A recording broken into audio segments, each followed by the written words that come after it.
Hi guys, you've asked me to give you a bit of a feedback and to repeat what I said to you guys over the weekend about our experiences with Norm Larger Ministries, and more in particular the Equipped to Love message in South Africa. We've certainly experienced that the message is a very hefty one indeed. It's not the kind of thing that you can listen to and just do life as you did once having heard it. And the message, the nature of the message basically calls for support and reflection after having heard it the first time. So what has worked well for us is once having had Norm speak over the weekend, is to actually have follow-up groups.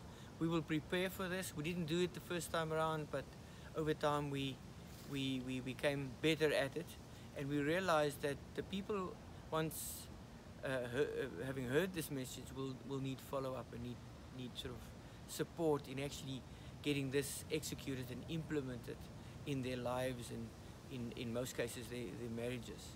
So we've worked on backup plans and over and above just selecting the people that would come listen to Norm. We would, on Mondays in the week immediately after one of these training events, we will have follow-ups, and we'll invite people to coffee and just interact with us and to engage with us on these topics. And that's where the success, that's where we've seen the success when it was done in this way.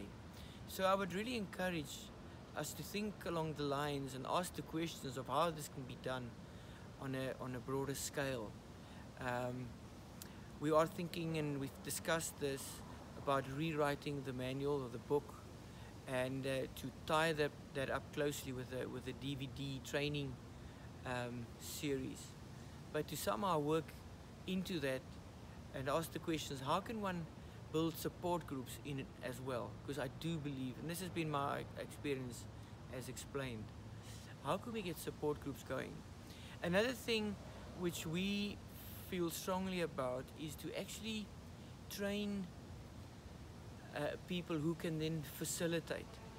What I see in the Bible, Jesus moving listeners to hosts and then facilitators, and eventually to becoming disseminators of truth and modeling many of the values that Jesus taught, and by modeling and teaching and training themselves, affecting and transforming lives. So ultimately the question for me is, how are we going to move listeners to not just being transformed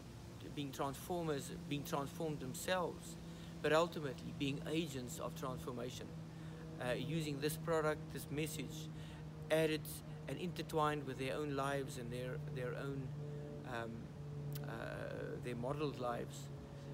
How are we going to set this up so that can indeed happen? Because I believe longevity lies there.